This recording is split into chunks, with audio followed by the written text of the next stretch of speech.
Welcome to the Heidi Thorne Show. I'm your host, Heidi Thorne, and in this podcast, I share my real-world self-publishing and small business experience with you. So let's get started with today's show. Now, today we're going to talk about a different type of book review that can help build your book's credibility and sometimes visibility.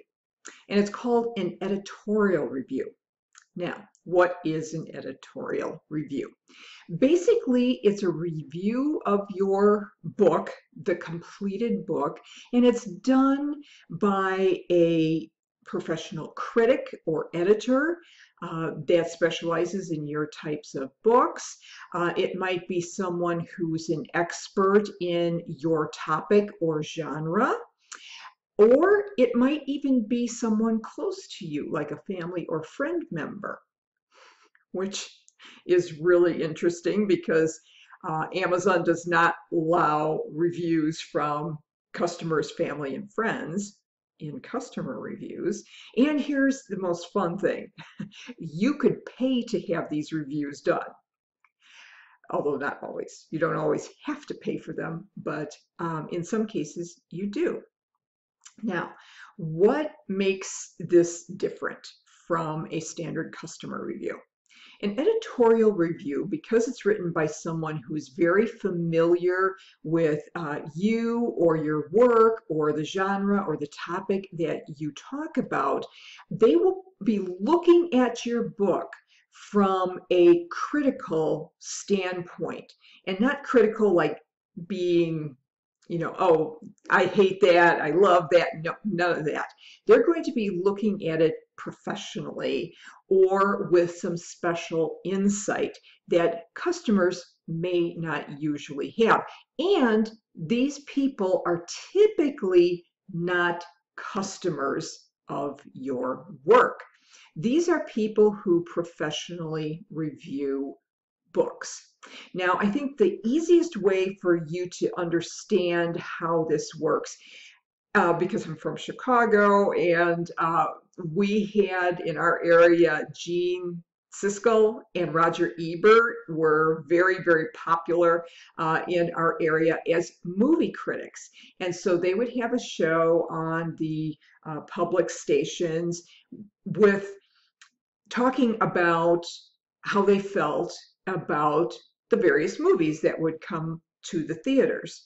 And they would give a thumbs up or thumbs down. And they didn't just say, oh, love it or hate it. They would tell you why. And that's what's really different from some of the customer reviews. Now, there are some customer reviews that are very, very constructive and well thought out. And I usually try and do that as much as possible for the book reviews I do for the books I buy and read. However, this can go into a little more depth. And so it has a very different feel than a customer review. And like I said, you can pay for them even. And if you want a certain critic or reviewer to take the time to read your book and then comment on it professionally, yeah, that might be worth your while. Now, where are these posted? First of all, you can post them on your Amazon book product page. And you do this through Author Central on Amazon. So if you want to see what these look like, I would pick almost any really big bestseller type book. And if you scroll down on the book product page, you'll see editorial reviews.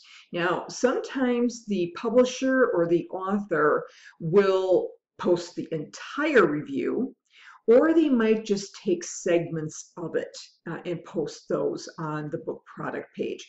So that's up to you as the author and publisher if you want to use all of it or just some of it. And one of the benefits that authors and publishers can get from these reviews are what are like marketing quotes, where they can take a snippet of the editorial review that gives some insight or praise, although it's not an endorsement for the book, but it can talk positively about the book, and they can use those quotes in their marketing. Now, they can use it in the marketing online. They can also put it like back cover copy. Have you ever picked up a print book in one of the bookstores, and you'll see, some reviews of this book, and then they'll have a couple of little snippets from some usually celebrity level reviewers for the book, or some noted people within that genre or field. So it really can give your book a lot of mileage. You can also post it on your website as part of your book marketing. You could post it maybe in your blog if that's also your website. You could use snippets of it on your social media feeds that help promote your book. There's a lot of things you can do with an editorial review, but you want to make sure that you understand that this is not a customer review, and it is never, ever, ever, ever, did I say ever? Supposed to be posted as a customer review on Amazon or elsewhere. So that's the difference between the two. Now, because I am a professional editor for authors, I am also offering editorial reviews now. So it's a pretty inexpensive thing depending on the person you get to review. I mean, I don't charge a whole lot for it. Some of the celebrity level ones or the big media ones might charge you a whole lot of money for it, but some editors may not, or critics may not. So you kind of have to shop around, and you definitely want to get a review from someone who has great insight into your particular field or genre. So for example, I got an inquiry to do an editorial review for a book on relationships. Now, yes, I do nonfiction, but I only do editorial reviews for business, for small business, entrepreneurship, business motivation, and inspiration. Those are the only topics I do editorial reviews for. And this was way out of my wheelhouse. So I had to get back to the author, and I said, I wish you the best with your book, but I'm not the best one to review it because I have zero experience in this field. I know nothing about it. I have never worked in it. I don't read a lot in it, and I have no personal experience, so I am not your reviewer. And so you want to do your research on the person that you're asking to do an editorial review. Now, some of your friends, if they're an expert in your industry, some of them may say, oh, I'll do it for you for free because you're a good friend, and I just want to help support your effort here. Some of them may do it for free or lunch. But a paid review is for editorial reviews is not uncommon, and it is allowed. So, but it's just not allowed as a customer review. So that's a little insight into what an editorial review is, and maybe you can think about if that would be a good thing for your particular market and your particular book.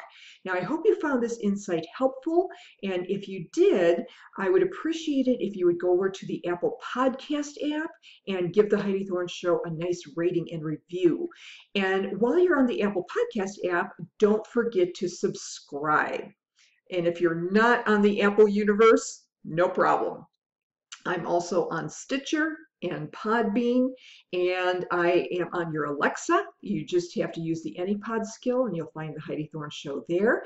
And I think I may have mentioned in some of my social media posts and whatnot that you can listen to podcasts on Google. So if you want to find my podcast, you just go to the Google search bar, you put in the Heidi Thorne Show, and it will show up with play it here type of buttons right in the search engine results pages. So that's another cool way to access it very easily from whatever device you are on. And if you like the video version of the podcast, no problem. You just go over to YouTube, you search for my Heidi Thorne YouTube channel, you subscribe, and you'll get notices about all the new videos that come up. If you would like to check out my books, you can do that on Amazon, of course, and you just have to type in my name, Heidi Thorne, and my author page will come up. Everything is on my author page. So you just have to go there and you'll find my print books, ebooks, audiobooks. And I would appreciate it if you would share the podcast or the books with your author friends on social media. And I'm all over on social media too. So please follow me there and let's continue the conversation. And if you want to connect with me, my website is very simply HeidiThorne.com. Thank you so much for listening and for your support. I'll look forward to talking with you again in the next episode. And in the meantime, have a great day.